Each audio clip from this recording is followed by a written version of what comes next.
ಜಿಲ್ಲಾ ಸಮಿತಿಯಿಂದ ರಾಜ್ಯ ಸರ್ಕಾರ ಅನುಷ್ಠಾನಕ್ಕೆ ತರಲು ಕೃಷಿ ವಿಶ್ವವಿದ್ಯಾಲಯದಲ್ಲಿ ನೇರ ನೇಮಕಾತಿಯನ್ನು ವಿರೋಧಿಸಿ ಭರ್ತಿಯಲ್ಲಿ ಭಾರಿ ಅವ್ಯವಹಾರ ನಗರ ಘಟಕದಿಂದ ಪ್ರತಿಭಟನೆ ನಡೆಸಿ ಮನವಿ ಪತ್ರ ಸಲ್ಲಿಸಲಾಗಿದೆ. ರದ್ದುಗೊಳಿಸಿ ರಾಜ್ಯ ಸರ್ಕಾರ ಸಂವಿಧಾನದಲ್ಲಿ ಅಡಕವಾಗಿರುವ ಅಭಿವ್ಯಕ್ತಿ ಹೋರಾಟ ಮಾಡಲು ಹೊರಟಿದೆ. ಇಲ್ಲದಿದ್ದರೆ ಜನವರದ ಲೋಪದೋಷಗಳನ್ನು ಜನರಿಗೆ ತಿಳಿಸುವುದನ್ನು ಈ ವಿಧೇಯಕದ ಮೂಲಕ ಚಳುವಳಿ ನಡೆಸುವುದಿದೆ.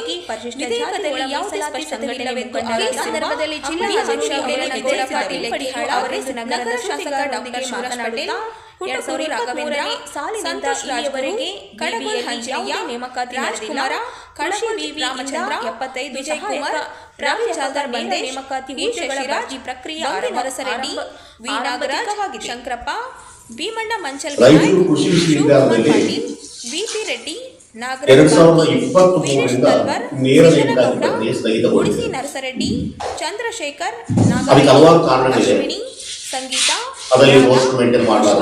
ಚೆನ್ನಮ್ಮ ಉಪಸ್ಥಿತರಿದ್ದರು. ಮತ್ತೆ ಯುಜಿಸಿ ನಿಯಮಾವಳಿಯ ಪ್ರಕಾರ ನೇಮಕಾತಿ ಪ್ರಕ್ರಿಯೆಯನ್ನ ನಡೆಸಲಾದರೆ ಅಪಹಾಸ್ಯಕ್ಕೆ ಗುರಿಯಾಗಿದೆ ಮಾನ್ಯ ಕುಲಪತಿಗಳು. ಕೃಷಿ ವಿದ್ಯಾಲಯದಲ್ಲಿ ಮತ್ತೊಂದು ಇತ್ತೀಚೆಗೆ 3 ಸಲ ಮುಂದೂಡಿದ ನಂತರ 22/12/2025 ಮತ್ತೊಂದು ನೋಟಿಫಿಕೇಶನ್ ಆಗಿದೆ. ಆ ನೋಟಿಫಿಕೇಶನ್ ಪ್ರಕಾರ ಸುಮಾರು 75 ಪೋಸ್ಟ್ಗಳನ್ನು ತುಂಬತಕ್ಕಂಥ ಪ್ರಕ್ರಿಯೆಗೆ GKVKಯಿಂದ ಲಿಖಿತ ಪರೀಕ್ಷೆಯನ್ನ ಕರೆದಿದ್ದಾರೆ. ಆಕ್ಚುಲಿ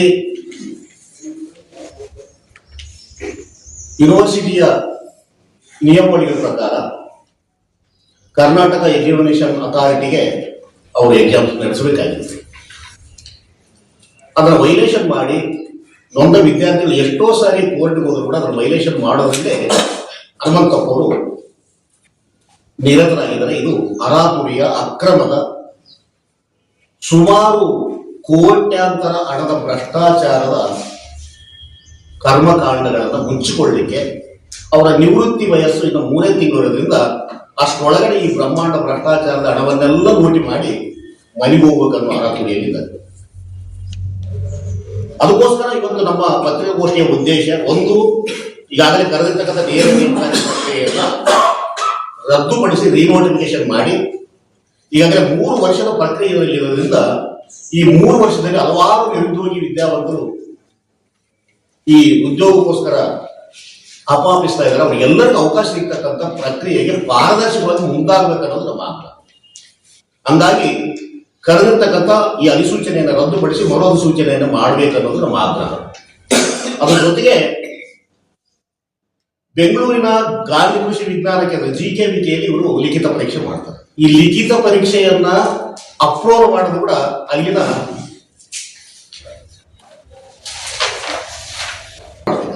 ರಿಜಿಸ್ಟರ್ ಅಪ್ರೂವ್ ಮಾಡಬೇಕು. ಅದರಲ್ಲಿ ಕಂಟ್ರೋಲ್ ಆಫ್ ಎಕ್ಸಾಮಿನರ್ ಅಂತ GKVKಯ ಸಂಸ್ಥೆಯಿಂದ ಇವತ್ತಿನ ನೋಟಿಫಿಕೇಶನ್ ಜಾರಿ ಮಾಡಿ. ಇದು ಇಲ್ಲೀಗಲ್, ಇದು ಸಾಮಾನ್ಯ ಜ್ಞಾನ. ಈಗಾಗಲೇ ಅವರು ಹೊರಡಿಸಿರ್ತಕ್ಕಂಥ ಅಧಿಸೂಚನೆಗಳು ಮತ್ತು ರದ್ದುಪಡಿಸಿರ್ತಕ್ಕಂಥ ಅಧಿಸೂಚನೆಗಳು ಕೂಡ VC ಅವರ ಅಪ್ರೂವ್ ಮಾಡಿ.